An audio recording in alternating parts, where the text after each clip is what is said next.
Olha, se tem um assunto que é o coração, o centro de tudo na teologia, é a identidade de Jesus Cristo. É uma questão que, por milênios, tem fascinado, dividido e, claro, inspirado a humanidade. E hoje a gente vai mergulhar a fundo para entender o porquê. A pergunta que norteia toda a nossa conversa é essa. Afinal de contas, quem foi Jesus de Nazaré? Um bom homem? Um grande mestre? Um profeta revolucionário? Ou algo completamente diferente? A resposta para essa pergunta, percebe, ela não define só uma religião, mas toda uma forma de enxergar o mundo. Vamos juntos, então, desvendar as camadas dessa identidade tão complexa? Para a gente começar a desenrolar esse mistério, a gente precisa ir direto no pilar que sustenta tudo, a doutrina da dupla natureza de Cristo.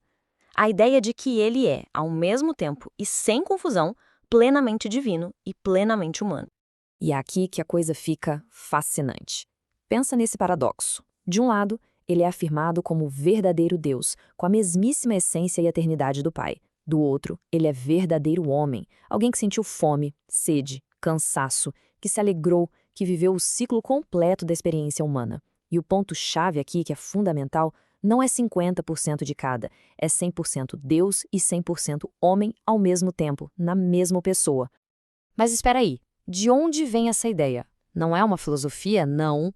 Tá tudo no texto. Olha só o que diz essa passagem em 1 João.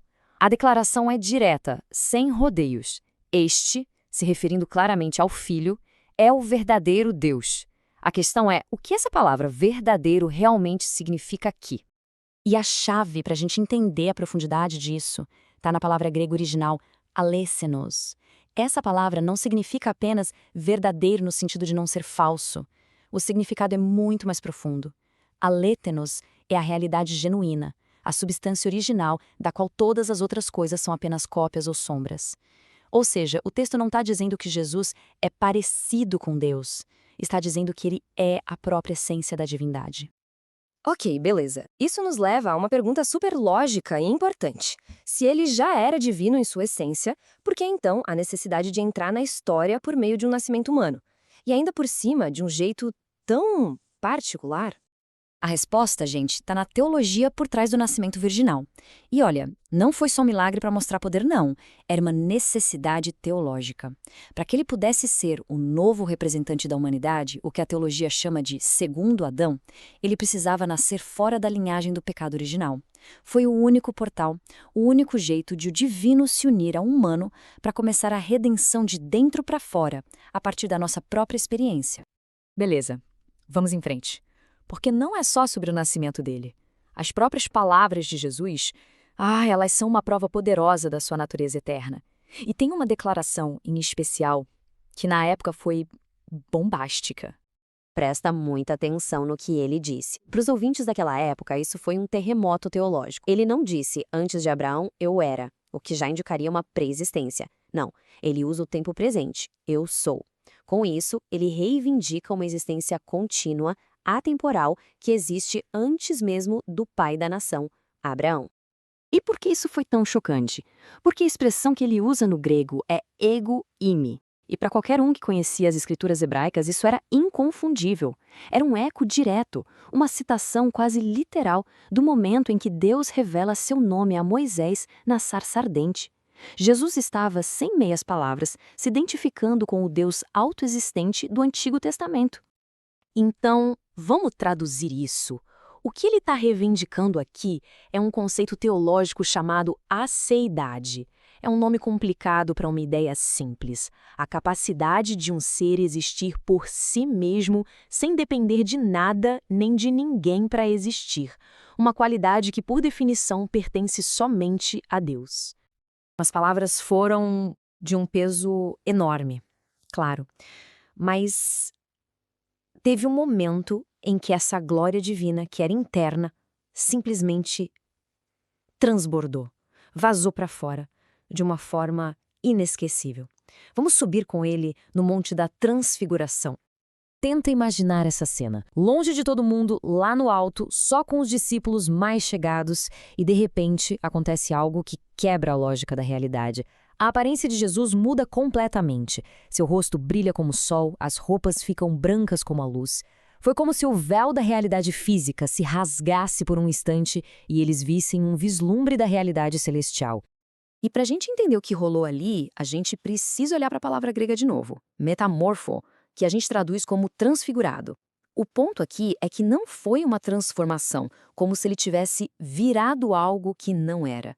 Pelo contrário, foi uma revelação, uma manifestação externa daquilo que ele sempre foi por dentro. A glória divina, que estava ali o tempo todo, foi revelada por um momento. E a presença de Moisés e Elias ali, nada é por acaso. Moisés era o símbolo de toda a lei de Deus. Elias, de todos os profetas. A aparição dos dois lado a lado com Jesus e logo depois a voz do Pai dizendo a ele ouvir, colocou Jesus num patamar diferente. Ele é o cumprimento, a culminação e a autoridade final sobre tudo que veio antes. E tudo isso nos leva à pergunta de $1 milhão. Por quê? Para que tudo isso? Por que essa identidade tão única de Deus e homem era essencial? A resposta está na missão redentora dele. O livro de Hebreus dá uma luz incrível sobre isso. Jesus é descrito não só como um reflexo, mas como o resplendor da glória de Deus e a expressão exata do seu ser. Isso o coloca como a revelação definitiva, final, de quem Deus é. A palavra grega usada aqui é fantástica, caráter. Ela se refere à marca exata que um selo deixa na cera ou à imagem de um imperador numa moeda. A implicação é poderosa. Jesus não só traz uma mensagem de Deus, ele é a mensagem. Ele carrega a imagem e a substância exatas do Pai. E é justamente essa identidade que o torna o único qualificado para um papel exclusivo, o de único mediador entre Deus e a humanidade. Essa palavra, mesites, no grego, significa um árbitro, sabe? Alguém que entra no meio para reconciliar duas partes que estão em conflito. E nesse caso, as partes são um Deus perfeitamente santo e uma humanidade totalmente separada dele. E é aqui, gente, que a dupla natureza faz todo sentido. Pensa comigo. Só sendo plenamente Deus, ele poderia representar Deus de forma perfeita para nós. E só sendo plenamente humano, ele poderia nos representar diante de Deus. Ele não é alguém que construiu uma ponte. Ele é a própria ponte.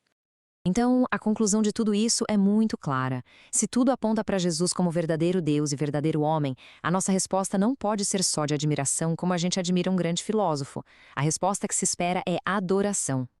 E isso tudo nos deixa com uma última reflexão, para a gente pensar mesmo. Num mundo com tantas vozes, tanto barulho, tanta gente competindo pela nossa atenção, a pergunta que fica ecoando é: que lugar a gente dá para a voz daquele que é a expressão exata de Deus?